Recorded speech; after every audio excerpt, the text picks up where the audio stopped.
Bonjour tout le monde, j'espère que vous allez bien. Bezrat Hashem, je vous souhaite une bonne jeûne.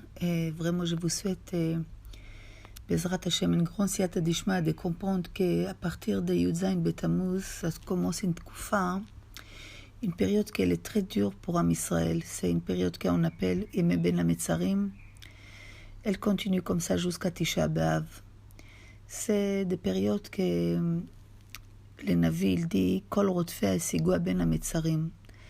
Toutes les assonos, toutes les choses les plus difficiles qui s'est passées pour Am Israël sont passées justement à cette période. Il y a ce qu'on appelle, Chachamim, il appelle Kotev Meriri, c'est une force qu'il contrôle dans ces jours-là, ces jours qu'il y a dans ces jours, il y a beaucoup de katnout, d'esprits très très bas, petits, et beaucoup de nisyonotes. L'Irmia Hanavi, il dit Einai yorode dim'a, yorda maim. Ça veut dire une œil, elle pleure sur mois de Tammuz et l'autre sur mois de Av. Une sur le premier Beth Amikdash et le deuxième sur le deuxième Beth Amikdash. Bichlal les Zohar, il appelle ces jours vraiment des jours de danger. Que le mal, il contrôle le monde à ces jours-là. C'est vrai que c'est un peu rasratique, mais il faut savoir que chaque période qu'il y a dans notre vie est là pour une but. Ça veut dire qu'il faut juste comprendre que derrière chaque chose, il y a une but. Chazal, il dit Malchuta de Hara que Malchuta de Rakia. Ça veut dire que comme tu vois les choses, comment les choses ils bougent dans ce monde ici-bas, c'est la même chose là-haut. Et comme on voit aujourd'hui, comment l'homme il vit, on voit que vraiment on est arrivé à des périodes que c'est que de raccourcir des chemins. Chaque chose, presque, c'est comme si on appuie sur le bouton et on a la chose. Il n'y a plus des efforts comme avant. Il n'y a plus des attentes pour les choses. Aujourd'hui, à peine tu penses à la chose, même quelques minutes, tu l'as déjà. Et même le temps que tu attends, ce n'est pas le temps qu'il te fait préparer les choses. Ça veut dire que tout est raccourci dans la manière qu'on mange, par exemple. La majorité des gens préfèrent des hamburgers frites que de manger des salades et commencer à mâcher une salade pendant 1 heure. Ça veut dire que l'homme, il rentre énormément de déchets dans son corps. Bon, tant qu'il est jeune, ça va, c'est pas très grave parce que ça bouge. Mais plus l'homme, il avance dans la vie, plus il y a des symptômes qui commencent à lui montrer que son corps, il essaie de lui dire, est-ce que tu peux arrêter et quelque chose ne va pas. Donc la plupart des temps, l'homme, il n'entend pas cette voix qui lui dit d'arrêter. Vous savez, il y a une Mishnah, et Rabbi Shimon, il dit, Kol yamai gadalti ben hachachamim velo matzati laguf tov ela shtika. Il dit que toute sa vie, il a grandi parmi des sages, il n'a pas trouvé mieux pour le corps que le silence. Et on pose la question, Chachamim dit comment, mais quelqu'un il s'assoit avec un groupe des moqueurs, des groupes qui s'assoit toute la journée dans des cafés, il commence à faire de la shonara, il part sur Paul Pierre, mais Rabbi Shimon, Yeshavti ben Chachamim, il était assis parmi les sages, il n'a pas trouvé mieux le corps que le silence. Chachamim, il explique que ce silence que Rabbi Shimon, il parle, c'est le silence que l'homme, il peut écouter son corps, il peut écouter. Akadosh Baruch Hu, chaque jour, il parle avec l'homme. Chaque jour, il y a une voix qu'elle parle avec le monde, qu'elle sort d'Achorev. Et personne ne l'écoute. L'homme, s'il court dans sa vie non-stop, il n'arrête pas d'analyser un petit peu la manière qu'il parle, la manière qu'il mange, qu'est-ce qu'il fait dans sa vie, qu'est-ce qu'il a fait. Donc il ne peut pas écouter. Mais disons qu'il a un petit peu écouté cette voix. Il fait un changement.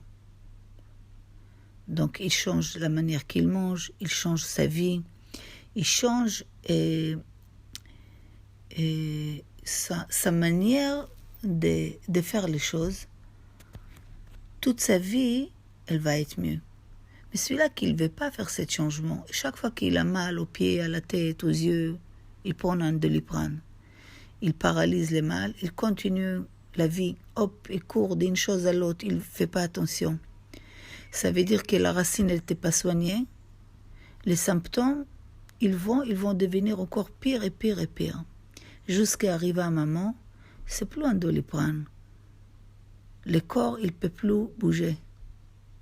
Là, tu ne peux pas dire, je continue quand même. Tu ne peux pas. Tu es obligé d'arrêter.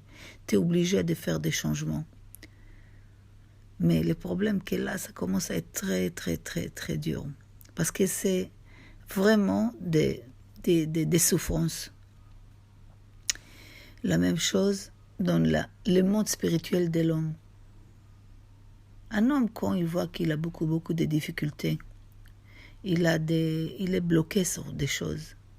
Et il attend que les choses passent. Vous savez, les gens, on dirait, il attend le train, il attend l'avion, il attend le bus. Pendant que tu attends, tu peux finir toute la chasse. Qu'est-ce que tu attends? Il faut comprendre qu'elle attend. Et le fait que tu passes ces difficultés, elle a un but. Ils ont une tachlit.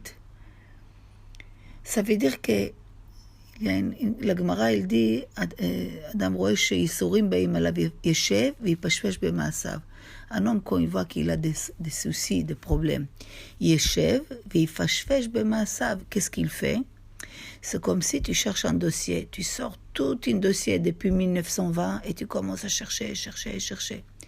Peut-être tu as mal parlé à quelqu'un, peut-être tu as vexé, peut-être tu vexes des gens, peut-être tu prêtes et tu ne rembourses pas, peut-être tu es trop orgueilleux, peut-être tu es trop rancunière, peut-être tu dis trop de gros mots, tu fais trop de la shonara.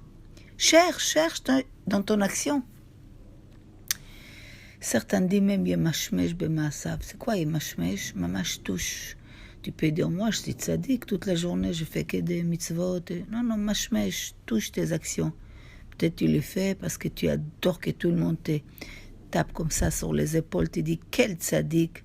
Tu adores l'applaudissement. Tu adores les kavod. Tu adores X, Y, Z. Mashmesh, touche peut-être de où il vient tes actions.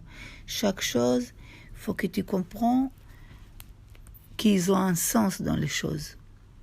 Donc dans la même chose, dans l'homme, il doit comprendre que chaque chose, il a un but. Ça veut dire que quand on voit David Amelech, il a souffert énormément. Son fils, Avshalom, voulait le tuer. Son père croyait que c'est un mamzer. Tous les voisins, tous les gens autour de lui croyaient qu'il est un mamzer.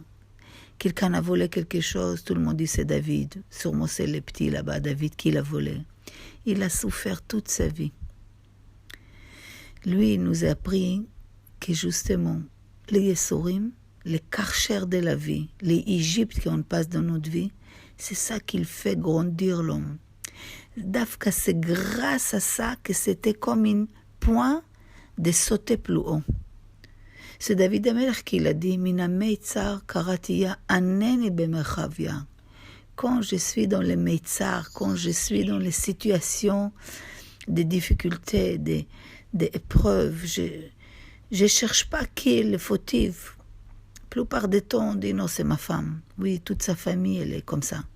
Après, j'ai dit non, c'est ma mère. Peut-être elle m'a mal élevée, elle m'a donné une mauvaise éducation. Après, c'est mon associé. Après, c'est la faute de mon patron. Après, c'est la faute de Paul, Pierre. Il faut savoir, c'est pas là-bas. C'est pas là-bas. Tout ça, c'est pas là. Quand tu te trouves dans des difficultés, il faut pas chercher qui est le fautif. Il faut comprendre qu'il y a Kadosh Baruch Hu. C'est de lui tout vient. Ce qu'on appelle Mina meitzar karatia.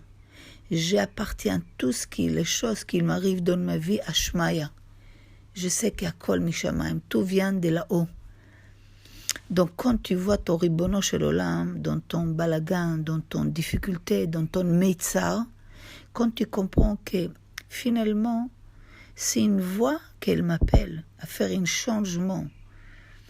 Donc quand tu comprends qu'il y a un moment dans ta vie que tu dois faire des changements, des fois, Kadosh Baruch Hu, il laisse l'homme, il laisse. Il attend que bon, il a un certain moment que stop, après il attend plus. Donc l'homme, il prend une chôma. Mais après cette chôma courte, il y a une chôma longue, parce qu'il n'a rien compris dans la longue, dans la courte. Donc maintenant, ça devient longue. Donc, Kadosh Baruch Hu, il commence à attendre cette personne qu'il se réveille et qu'il fait ce changement. Donc quand tu vois que tout ça c'est pour te faire ce changement, tu arrives à un stade que c'est Aneni Bemerchavia. Ça veut dire que quand tu as fait ce changement, tu as monté une étape. Ça veut dire justement de tout cette meitzar, de toute cette difficulté qui était étroite complètement, tu arrivais à faire un changement. Et là, tu arrivais à une largesse, à cette merchav, ce qu'on appelle Aneni Bemerchavia. Chazal, il dit, Kol hamitztaer betzarat hatzibur ro'eh benechmato. Quand il y a une tzara, le tzibur, c'est Am Israël. Si l'homme, il voit qu'il fait partie d'Am Israël, il arrête, il dit, attends, comment moi aussi j'ai une partie dans toute cette tzara? Comment je peux changer? Comment je peux prendre sur moi quelque chose? Je suis avec tout le monde. Qu'est-ce qu'il fait? Il prépare tous les ustensiles pour amener la Géoula. Donc quand la Géoula elle va arriver, lui aussi il mérite d'être avec eux. Il est avec les tzibour. Il est avec tout le monde. Mais s'il n'a pas préparé, lui il dit, moi, quel rapport moi avec tous ces problèmes qu'il y a? C'est rien à voir avec moi. Donc il n'a pas réparé toutes les choses qui étaient cassées en lui. Donc quand la Géoula il va arriver, il n'aura pas de quoi les recevoir. Donc quand arrive des jours de Ben Hametzarim, et l'homme il attend qu'ils vont passer Gvar, qu'il peut satisfaire toutes ses envies, tout cet plaisir qu'il y a dans ce monde qu'il attire l'homme. C'est comme s'il dit à Chazal, quelque part, je ne comprends pas pourquoi ils ont choisi juste cette date-là. Que comme si, à ses yeux, il n'y a aucune toilette.